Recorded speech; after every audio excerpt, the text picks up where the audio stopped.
Now let's start with being the daughter of a megastar in show business.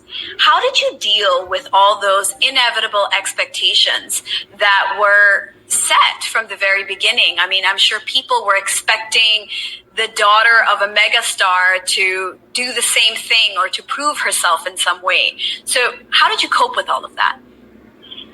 Well, for one, it was definitely, I would say a gift and a blessing to be able to say that I come from a family of artists. In my father's side, I have my Lolo Juan, or my grandpa Juan Arellano, who was an architect and did a lot of these beautiful monuments that we know that still exist today, that are celebrated today.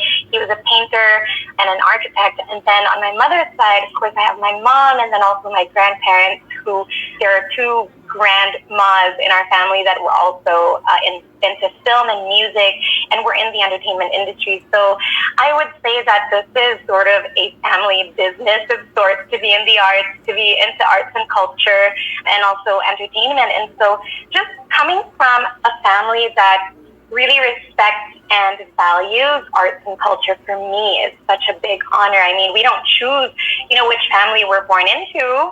We don't know, who our parents are going to be. Your parents don't know who their daughter is going to be. And so, I see that as a big blessing. I'm very grateful for it. But definitely, having parents who have succeeded and have achieved so much in the industry that you're also very passionate about, it's kind of like what came first, the chicken or the egg, because the reason I even became interested is probably because I was exposed to this world from the time I was born. When people ask me, how long have you been in the industry? I just never know how to answer that, because I feel like, exactly that. I feel like since day one, I've been thrust into this whole world of movies and film and TV and entertainment and music and all of that.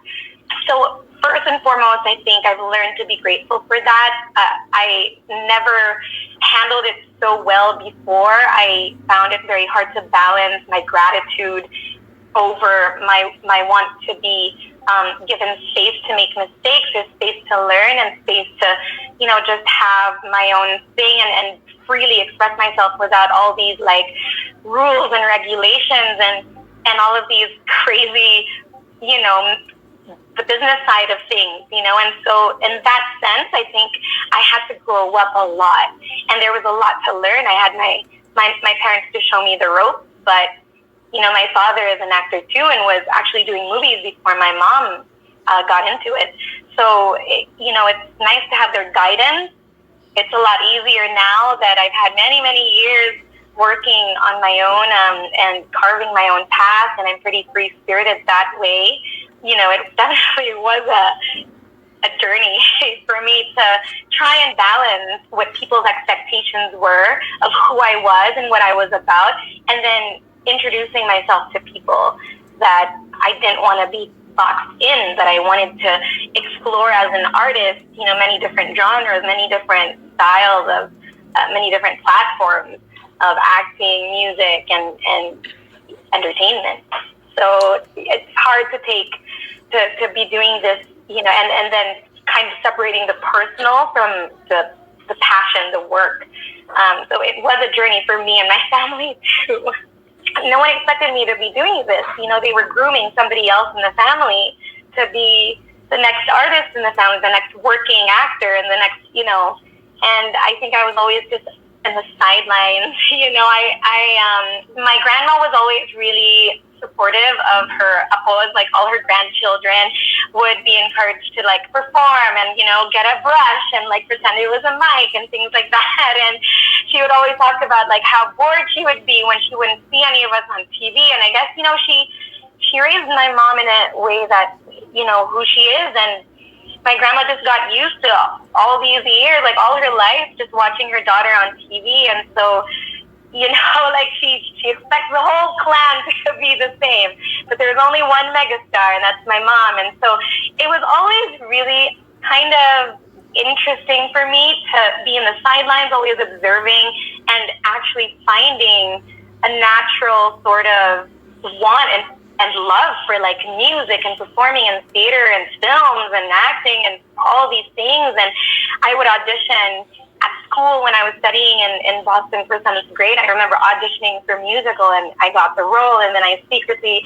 without telling my mom, I auditioned for Little Mermaid, this musical by trumpets, and then I got the role. And then I auditioned for Beauty and the Beast, which, you know, the Manila cast of Disney's Beauty and the Beast with Atlantis and Disney, and I got the role. And I just kind of felt like there was something in it for me after a while. And, you know, growing up, I think it was a little unexpected because my mom always warned me about the other side of show business and the other side of entertainment, and really wanted to protect me the way she wants to protect her other children from, you know, from the dark side of the industry, I guess.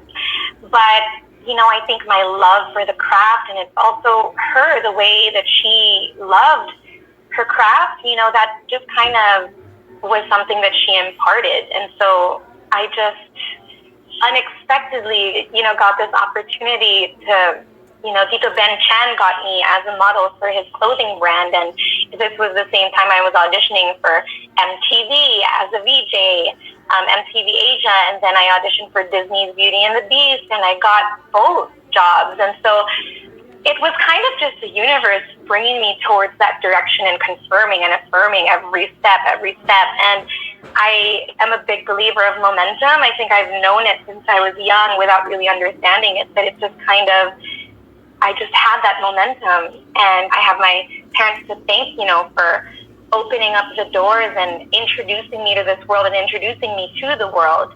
But it's definitely a whole nother thing to carve your own path and do the actual work without the family name and without the extra wind that people like your parents or your mentors that put you there could give. And so, you know, that is really the personal challenge when you enter something big like that, like a life decision, you know, a career that you want to take on and you want to stick to for a long time.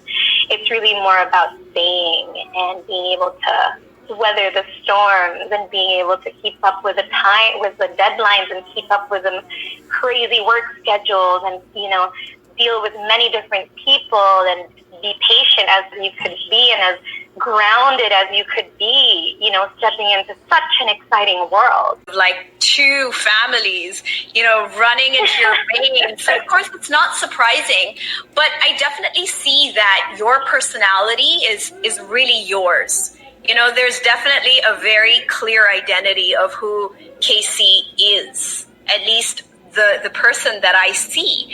But has it always felt that way? Like, have you always been able to find yourself among the expectations, among, you know, the family or the people that you might have seen growing up who, you know, are